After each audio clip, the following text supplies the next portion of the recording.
Om Shanti. Good morning. अव्यक्त मुरली 13 जुलाई 2025।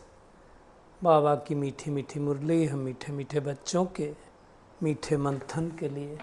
मंथन शुरू करने से पहले सर्वशक्तिमान शिव बाबा की शक्तिशाली किरणों के नीचे बैठ जाते हैं और अनुभव करते हैं कि मैं मास्टर सर्वशक्तिमान आत्मा हूँ, सर्वशक्तिमान पिता की संतान हूँ। ये मुरली अव्यक्त बाप दादा के रिवाइज कोर्स 3 फरवरी 2006 की अव्यक्त वाणी है। वाणी का शीर्षक है परमात्म प्यार में संपूर्ण पवित्रता की ऐसी स्थिति बनाओ जिसमें व्यर्थ का नाम निशान ना हो। टाइटल से ही हम समझ सकते हैं कि बाबा किस ओर लेके जाना चाह रहा है। देखिए, व्यर्थ भी अपवित्रता है, तो पवित्रता की बहुत बड़ी डिफिनीशन बाबा ने बताई हुई है, तो उसकी हम गहराई में देखेंगे कि क्या हमें परमात्मा से उतना प्यार है, क्योंकि दुनिया में भी कहा जाता है कि प्यार जिससे होता है ना, उसके पीछे सब कुछ कुर्बान करने के लिए हम तैयार हो जाते। तो बाबा के साथ हमारा प्यार है कि नहीं, उसके बारे में बाबा ने आज अटेंशन खिंचवाया है, और ख़ास करके व्यर्थ संकल्पों के ऊपर, है ना। और आज अभिमान, अपमान और सुमान, ये की भी बात आई है। तो अभिमान क्या है, अपमान क्या है, सुमान क्या है, उसकी भी हम गहराई में जाएंगे। बालक और मालिक की भी बात आई है आज की मुरली में। हमेशा बाबा बोलता है ना, परमात्मा के बच्चे बालक सो मालिक, स्वराज्य अधिकारी सो विश्वराज अधिकारी की आज फिर से बात आई है। और मन को घोड़ा क्यों कहा गया है, उसको भी बारे में भी डिस्कस करेंगे, है ना। मेरा संस्कार सो बाप का संस्कार, उसके बारे में भी बाबा ने कहा है। देखिए, भाग्यवान तो हम सब बने हैं क्योंकि भगवान ने हमें अपना बनाया है, बट चलते फिरते वो भाग्य अनुभव हो रहा है कि नहीं हो रहा है, वो देखना। और अगर वो अनुभव हो रहा है तो हमारे द्वारा दूसरों को भी अनुभव होगा, है ना। जैसे शांति की, खुशी की, शक्ति का अनुभव होगा। जैसे एसी चल रहा है तो ठंडक का अनुभव होता है ना। आज बाबा ने एक और बहुत बड़ी बात, कई बार बाबा की मुरलियों में आया हुआ है, टच किया है बाबा ने, कि अभी तक ब्रह्मा कुमारियाँ अच्छा काम कर रही हैं, आज भी हो रहा है, हम देख रहे हैं, है ना। लेकिन परमात्मा का ज्ञान है, परमात्मा का कार्य चल रहा है, पता है आवाज़ थोड़ा फैला है, लेकिन शिव बाबा एक कार्य करा रहा है, उसमें थोड़ा सा लकूना है। तो उसके बारे में बाबा ने टेंशन खिंचवाया है। परमात्मा आ चुके, मेरा बाबा आ गए, सारे लोग बोलें, वो थोड़ा सा बाकी है, तो उसके लिए बाबा ने कहा। और माइक और माइट दोनों चाहिए, स्नेही भी चाहिए तो सहयोगी भी चाहिए, वारिस क्वालिटी भी चाहिए, तो उसके लिए बाबा ने टेंशन खिंचवाया है। और हीरो एक्टर वही बन सकता है जिसको जीरो बाप याद है। और साइलेंस की शक्ति द्वारा हम सेकंड में मुक्ति और जीवन मुक्ति का अनुभव करा सकते हैं, लेकिन कौन करा पाएगा? जो पहले उस स्थिति में तो रहे, और जो बाप के हर फरमान पर स्वयं को कुर्बान करते हैं, वही सच्चे परवाने होते हैं, है ना। बाबा कह रहा है, देखो, बाचा से डायरेक्शन देते हैं तो सब कारोबार चलती, संकल्पों से डायरेक्शन दे करके अगर हम कारोबार चलाएं, तो उसके बारे में बाबा ने अटेंशन खिंचवाया है।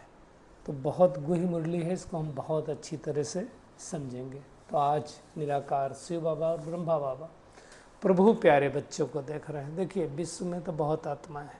इस समय अगर हम देखें, तो पहले भी बात हुई है, 822 करोड़ आत्माएं हैं, है ना। उसमें वर्डोमीटर में देखा था 22 से 823 करोड़ होंगी। अब उस 823 करोड़ में से कुछ आत्माएं को भगवान चुनता है और उनको कहता है कि आप परमात्मा प्यार के अधिकारी बच्चे हो। तो हम कितने भाग्यवान हैं कि भगवान ने अपने प्यार का अधिकारी बना दिया। और देखो, हम सब मधुबन जाते हैं, मिलते हैं, या मुरली भी सुन रहे हैं, या मंथन भी सुन रहे हैं, तो परमात्मा प्यार के अधिकारी हैं, तभी तो सुन रहे हैं। और ये परमात्मा प्यार पूरे कल्प में एक ही बार मिलता है।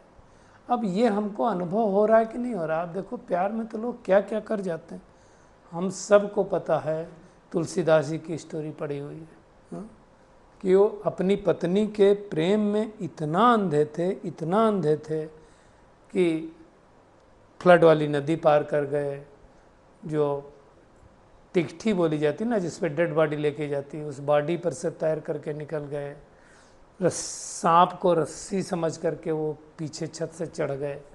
तब उसने कहा, उसकी पत्नी ने, कि अगर इतना भगवान से प्यार करो तो, और भगवान से प्यार करने लगे तो देखो रामचरितमानस का उदय हुआ। तो ये सारी बातें कही गई हैं ईश्वर के साथ प्यार, और ये पूरे कल्प में एक ही बार मिलता है।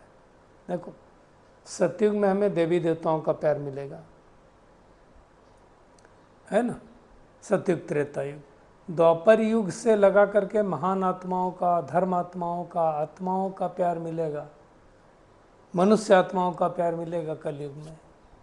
लेकिन परमात्मा प्यार तो संगम युग पर ही मिल सकता है ना? बाबा ने आज उस चीज़ को भी टच किया। कोई आपसे पूछे परमात्मा कहाँ है तो क्या बोलेंगे? हम आप सबसे पूछ रहे हैं, क्या बोलेंगे? परमात्मा कहाँ रहता है? कोई बोलेगा परमधाम में रहता है, कोई बोलेगा कहाँ रहता है, हाँ, और कोई तो बोलेगा परमात्मा हमारे साथ है, ईश्वर हमारे साथ है। अब साथ का मतलब ये नहीं है कि वो सर्वव्यापी है और जहाँ देखो वहाँ है। इसी को शायद लोगों ने गलत तरीके से उठा लिया होगा। जैसे हम कहीं गए हों तो कहते हैं अरे आप अकेले जा रहे हो? नहीं नहीं, हम अकेले नहीं जा रहे, भगवान हमारे साथ है, भगवान की याद हमारे साथ। लौकिक माँ बाप भी कह देते हैं, बच्चा बाहर गया है तो कहेंगे तुम फॉरेन गए हो या कहीं दूसरे शहर गए हो, अरे भाई तुम अकेले, नहीं नहीं मेरे साथ माँ बाप का आशीर्वाद है। तो ये एक लॉजिक है जिसकी वजह से कहा जाता है। तो क्या कहेंगे? परमात्मा हमारे साथ है। अब ये सबसे इम्पॉर्टेंट बात कही बाबा ने, हम उनके साथ रहते हैं और परमात्मा भी हमारे बिना रह नहीं सकता, हम भी परमात्मा के बगैर नहीं रह सकते। ये वाली बात आनी चाहिए, है ना। जैसे सूरज भाई बताते हैं ना कि किसी ने कहा कि तुम्हारे लिए परमात्मा खाली बैठा है ना, तो हम आते हैं। ये बात उठी और बाबा तक पहुंची, तो बाबा ने कह दिया एक मुरली में कि सबसे कह दो कि परमात्मा इस समय संगम युग पर अपने बच्चों के लिए खाली ही बैठा है। फिर नशे की बात है, परंतु नशा चढ़ता नहीं है ना, तो क्या कहेंगे? परमात्मा हमारे दिल में रहता है, हम उनके दिल में रहते हैं। ये फलक से कहेंगे? ये कह सकते हैं।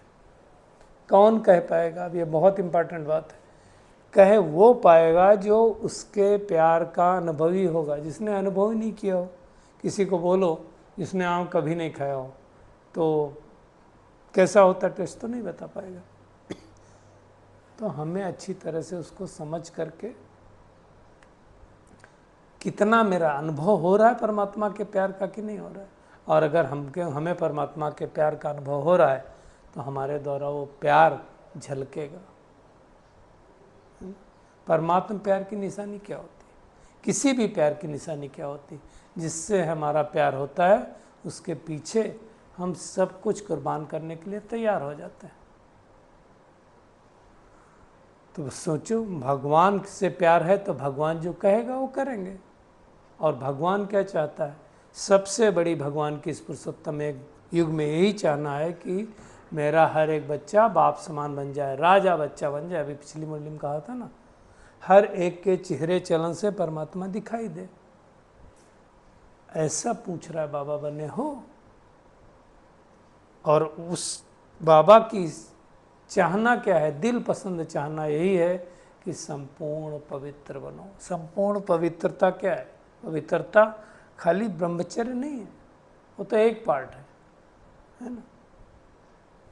कामनाओं से मुक्त, कोई कामना नहीं होनी चाहिए उसकी गुह्यता, मतलब संकल्प, स्वप्न, संबंध, समय, संपर्क, सब में रिंचक मात्र भी अपवित्रता का नाम निशान न हो। बाबा कह रहा है। आज देखो बाबा क्या कह रहा है, व्यर्थ संकल्प यह भी अपवित्रता है, संपूर्ण पवित्रता नहीं है। और व्यर्थ संकल्प हमारे कितने चलते हैं, व्यक्तियों के बारे में, वस्तुओं के बारे में। अभी मैं आपको बहुत छोटा सा एग्जाम्पल देता हूँ। आपको फ़ोन नहीं मिल रहा हो, मोबाइल फ़ोन की बात कर लेता हूँ, आजकल तो सबके साथ ही रहता है। अब मान लो आप घर पहुँचे और आपका घर में मोबाइल फ़ोन नहीं दिख रहा है। मैं ऐसा इसलिए कह रहा हूँ, मेरे साथ एक दो बार हुआ। अब घर पहुँचे और मोबाइल फ़ोन नहीं मिल रहा है, आपने दूसरे फ़ोन से रिंग भी किया, बेल जा रही है, लेकिन आवाज़ हमको नहीं सुनाई पड़ रही, इसका मतलब घर पे नहीं है फ़ोन। क्या संकल्प चलेगा?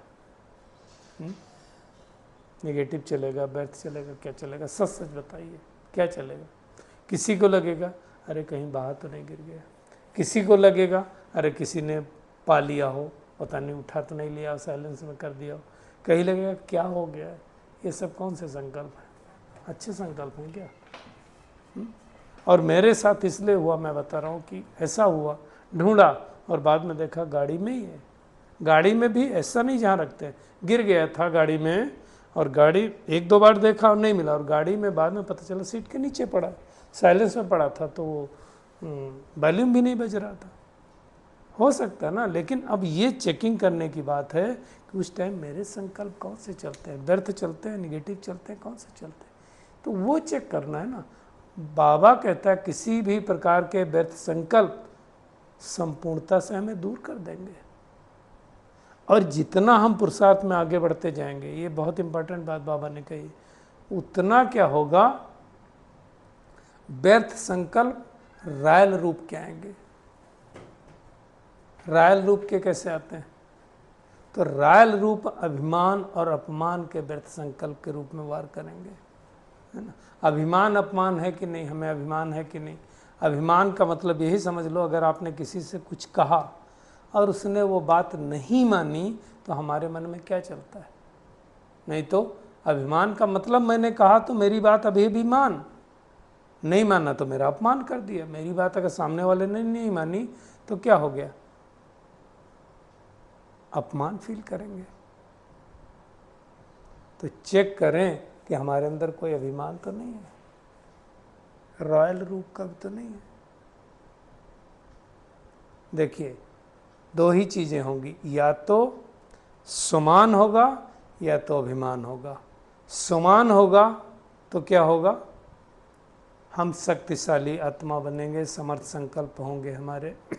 समान होगा तो हम रूहानी नशे में रहेंगे, अदरवाइज अभिमान होगा। अभिमान होगा तो अपमान की फीलिंग होगी, और यही कारण बाबा ने रूट काज बताया, यही कारण है व्यर्थ संकल्प आने का। क्यों? अभिमान आ गया। मेरी बात मानो, अभी क्यों नहीं मानी? मेरी बात नहीं मानी, मैंने कहा और नहीं माना, मेरे अनुसार सारे लोग नहीं चल रहे हैं, मैं जो कहूँ वो हो। अरे भाई, आप कौन होते हैं आपके अनुसार सब करेंगे? Who are you? आप कौन है बताइए ना, आपके अनुसार सारी दुनिया करे? भगवान इस सृष्टि पर आया है, उसके अनुसार सारी दुनिया नहीं चल रही है और मेरे अनुसार सारी दुनिया चले है, तो हो नहीं सकता ना। इसीलिए कई लोग बोलते हैं ऊपर से ब्रह्मा भी उतर आए, भगवान भी उतर आए, लेकिन मैं किसी की नहीं सुनूंगा। नहीं सुनते लोग, तो हम कैसे अपेक्षा रख सकते हैं कि दूसरा सुनेगा? तो खुद की चेकिंग करें कि मेरे अंदर ये अभिमान तो नहीं है। सूक्ष्म बात है ना। और अभिमान अगर आया, और सबसे बड़ा अभिमान क्या आता है, मैं आपको वो भी बता दूं, परमात्म देन को अपनी विशेषता समझ लेना, ये अभिमान है। ज्ञान किसने दिया? भगवान ने।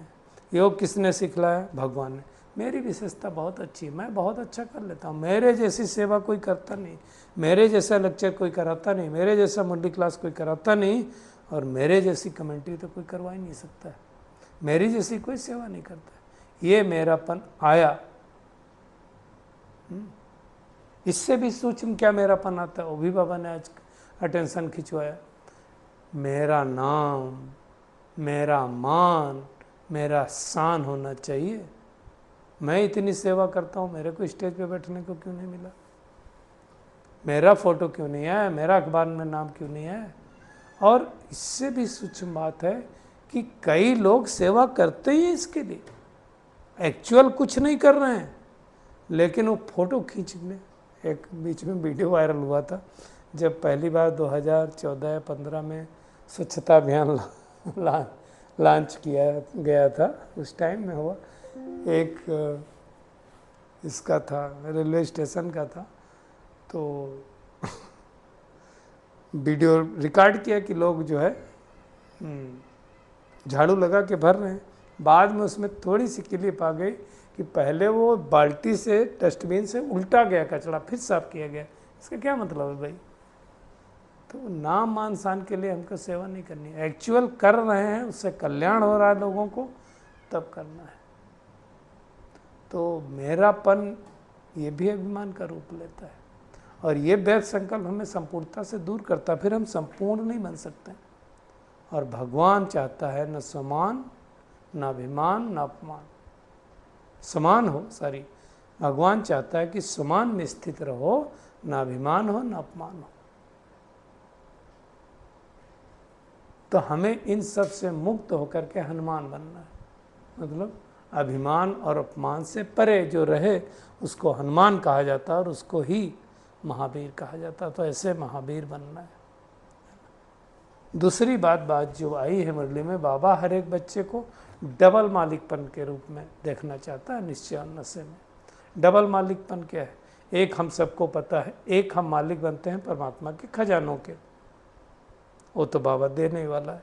दूसरा हम मालिक किसके बनेंगे? स्वराज्य के, खुद के मालिक। तो भगवान के खजाने का मालिक हो तो भगवान दे रहा है, वो तो हमको मिलने वाले, उसमें तो हम सबको कोई दिक्कत नहीं है। पहला वाला तो मालिकपन पक्का है। दूसरा मालिक बताओ, स्वराज के मालिक हैं, पिछली मुरली भी आई थी, स्वराज अधिकारी सो विश्व स्वराज अधिकारी बनेंगे। दोनों ही मालिकपन चाहिए, क्योंकि बालक तो सब वही है। भगवान के बच्चे बन गए तो बालक हो गए, और मालिक तो बनने ही वाले हैं, मिलने वाला है, लेकिन स्व के मालिक हैं। बाबा ने कहा बालक तो सभी हैं, क्योंकि सारे एक आत्मा कहती है मेरा बाबा, तो मेरा बाबा मतलब बालक, लेकिन मालिक हैं। मालिकपन में ही हम सब नंबरवार हैं। क्या नंबरवार है? खजाना तो मिला, वर्षे में खजाना तो बाबा का मिलता है ना। तो बालकपन का निश्चय और नशा भी रहता है, लेकिन क्या होता है, जो मालिकपन अर्थात जो शक्तियां हैं, उनको जब प्रैक्टिकल में यूज करने का टाइम आता तो हम सब नंबरवार हो जाते हैं। वो याद ही नहीं आता। जरूरत है सहन करने की, सामना करने लगते हैं। जरूरत है सामना करने की, सहन करने लगते हैं। वो कैसे करते हैं उसका मैं प्रैक्टिकल एग्जाम्पल बताता हूँ। दुनिया में क्या करना है, हमें व्यक्तियों को सहन करना है और परिस्थितियों का डट के सामना करना है। तो लोगों को क्या होता है, लोग क्या करते हैं, व्यक्तियों का सामना करने लगते हैं, और जो परिस्थितियाँ आती हैं उनको क्या करते हैं, सहन कर लेते हैं। किसी को पूछो यार भाई क्यों नहीं आए मुरली क्लास में, क्यों नहीं आए नुमा साहब में, अरे क्या करें, वो इसी टाइम में वो बर्तन धोने वाली बहन आ गई, उसी टाइम में पानी हो गया, उसी टाइम गेस्ट आ गया। ये सब बहाने, ये कौन से बहाने हो गए? अपने ऊपर कंट्रोल नहीं है ना, हम दूसरे को बोल रहे हैं, तो वो नहीं करना है। मतलब अब उस समय कौन सी शक्ति की जरूरत थी? देखो दो ही शक्ति है ना, एक बोला सहन करना और एक सामना करना। सामना की ये एक परिस्थिति है, उस परिस्थिति का सामना करना था तो क्या कर सकते थे? प्यार से बोल सकते थे, उनको समझा सकते थे, टाइम चेंज कर सकते थे, तो उसका सामना नहीं किया और लोगों का सामना करने लगते। किसी से कुछ बात हुई, उनके साथ झगड़ा कर लेंगे। तो ये सब बातों को अच्छी तरह से समझना है हमें, तब विश्व के मालिक बन पाएंगे, ऐसे नहीं बन पाएंगे। तो ये समझ करके करना है हमें, स्वराज्य अधिकारी बनना है, मालिक बनना है। स्वराज्य अधिकारी मतलब राजा, और राजा का मतलब क्या होता है ना, मन के मालिक। कभी मन के परवश नहीं हो सकते। कई लोग क्या होता है, कहते हैं मन तो घोड़ा है, मन तो सुनता ही नहीं है। मन एक अच्छा बच्चा है, जब उसको आप बोलेंगे तो मन मानेगा। वैसे मन बुद्धि के हिसाब से तो मन क्या है, मंत्री है, लेकिन इस मन में मन का काम सोचना है, उसको जो इनपुट देंगे उसी के हिसाब से संकल्प उत्पन्न होंगे। तो मन व्यर्थ संकल्प के बस कर देता है, इसलिए क्या होता है, हमारा कहना नहीं मानता है, नहीं देखना चाहते हैं, रील देख लेंगे, नहीं देखना चाहते हैं मूवी देख लेंगे, नहीं देखना चाहते हैं सीरियल देख लेंगे। तो मन क्या होता है, चंचल होता है, इधर उधर भागता है। कहेंगे मन मानते नहीं है। मन को मनाने की हम कोशिश नहीं करते हैं तो मन मानेगा कैसे, है ना। इसलिए और उसका कारण क्या है? क्योंकि हमने श्रीमत की लगाम ढीली छोड़ दी। मन को बोल दो नहीं, ये नहीं मिलेगा तो नहीं मिलेगा, ये नहीं होगा तो नहीं होगा। लगाम ढीला करते हैं तो मन को चांस मिलता है, इसलिए लगाम को टाइट रखो। फिर मन साइड सीन देखने में नहीं जाएगा, नहीं तो साइड सीन देखने में चला जाएगा। तो खजाने का मालिक स्वराज्य मालिक होगा। तो चेक करें, स्वराज्य का मालिक और खजाने का मालिक दोनों हैं। अगर मालिक कमज़ोर होता है ना, तो नौकर चाकर उसके ऊपर कब्जा कर लेते हैं। और उसके लिए बाबा ने कहा ऐसा कभी नहीं बोलो मेरा संस्कार ऐसा, मेरी नेचर ऐसी नहीं। मेरा कहने वाला कौन? मेरा संस्कार कैसे हो सकता है? ये शब्द ही गलत है। बाबा कहता मेरा संस्कार क्या है? जो परमधाम का संस्कार था ना, सुख शांति प्यार का संस्कार था, बाकी तो रावण के संस्कार है। तो रावण के संस्कार को मेरा कैसे कह सकते हो? तो वो देखना, अशुद्ध चीज़ को बाबा कहता दिल में नहीं बिठाओ। मेरा कहते हो तो मतलब दिल में बिठा लिया, है ना। बाबा ने कहा कई बच्चे कहते हैं भाग्यवान तो बने, लेकिन चलते फिरते भाग्य मर्ज नहीं होता, वो मर्ज हो जाता है ना। भगवान कह रहा है हर बच्चे के भाग्य मस्तक में भाग्य का सितारा चमक रहा है, और आप कह रहे हो मर्ज होता, कभी मर्ज हो जाता है। तो हमें इतनी मेहनत करनी कि हमारे चेहरे से, चलन से हम भाग्यवान दिखाई दें, तब तो भगवान की प्रत्यक्षता होगी, नहीं तो नहीं होगी। अभी तक तो ब्रह्मा कुमारियों का प्रत्यक्षता हुई, ब्रह्मा कुमारियाँ अच्छा कर रही हैं। कई लोग बोलते हैं ब्रह्मा कुमारी शिवानी बहन से मिलाओगे? अरे ब्रह्मा कुमारी शिवानी बहन को शिवानी बहन किसने बनाया? उससे नहीं मिलना चाहोगे? हुआ भी प्रैक्टिकल, मैंने आपको बताया था, बड़ौदा में हुआ। जीएम थे और उन्होंने कहा, फिर मैंने ये बात जब उनको कही कि उनसे नहीं मिलना चाहोगे जिन्होंने बनाया उनको वैसा, तब उनको समझ में आया, फिर उन्होंने जिद छोड़ी। तो ये सब समझना है। परमात्म कार्य सृष्टि पर चल रहा है, ये आवाज़ फैले। बाबा ने कहा मेडिटेशन कोर्स कराते हो, आत्मा से परमात्मा का कनेक्शन भी जुड़वाते हो, लेकिन अब परमात्मा स्वयं ये कार्य कर रहा है, ये आवाज़ नहीं फैला है, इसको फैलाना है। इसलिए बाबा कह रहा है अब कंबाइंड सेवा करो, बाप के साथ कंबाइंड रहो, है ना। कर सकते हो ना, साइंस कर सकता है। साइंस को ज़रूरत होती है तो ठंडी गर्मी का अनुभव करवा रहा है ना। तो साइलेंस की शक्ति से क्या नहीं हो सकता है? करना पड़ेगा, वो मेहनत करनी पड़ेगी, है ना। अब परमात्मा आ चुका है, कार्य चल रहा है, ये प्रत्यक्षता चुंबक की तरह समीप लाएगी। कब? जब हमारे अंदर ये शक्ति आएंगी, है ना। जब हमारे द्वारा शांति का, खुशी का, आत्मिक प्यार का अनुभव दूसरों को होगा, तो वो हमें मेहनत करनी है। और बाबा कहता है ऐसे लोगों को तैयार करो जो वारिस भी हों, सही स्नेही भी हों, सहयोगी भी हों, माइक वाले भी हों, माइट वाले भी हों, और हर एक आत्मा कहे, चारों तरफ से आवाज़ निकले, मेरा बाबा आ गया, मेरा बाबा आ गया। आज के वरदान पे आते हैं। साइलेंस की शक्ति द्वारा सेकंड में मुक्ति और जीवन मुक्ति का अनुभव कराने वाले विशेष आत्मा भव। देखो बाबा कहता है विशेष आत्माओं की लास्ट विशेषता क्या है? सेकंड में किसी भी आत्मा को मुक्ति, जीवन मुक्ति का अनुभव बना देना। केवल रास्ता नहीं बताना, 1 सेकंड में शांति व अतीन्द्रिय सुख का अनुभव करा दो। जीवन मुक्ति का अनुभव सुख है और मुक्ति का अनुभव शांति है ना, तो वो कराना है। तो जो भी सामने आए वो सेकंड में इसका अनुभव करे, मुक्ति का और जीवन मुक्ति का। तब कहेंगे साइंस के ऊपर साइलेंस की विजय। तो आप चेक करें कि मेरे सामने जो आता है ऐसा होता है कि नहीं होता है, तब तो वाह वाह का आवाज़ निकलेगा। और बाबा के हर फरमान पर स्वयं को कुर्बान करने वाले ही सच्चे परमाने हैं, है ना। बाचा से बाबा ने कहा जैसे डायरेक्शन देते हो, संकल्पों से डायरेक्शन देना चालू करो।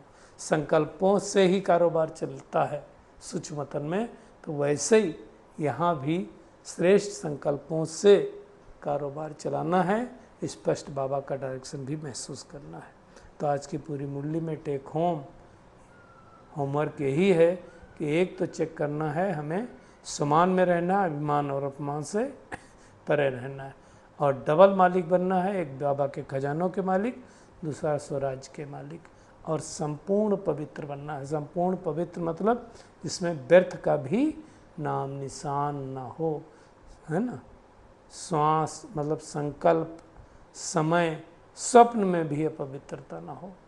और भगवान की प्रत्यक्षता तभी होगी जब हर एक कहेगा मेरा बाबा इस सृष्टि पर आ गया, तो वो हमें मेहनत करनी है ना। समय आ रहा है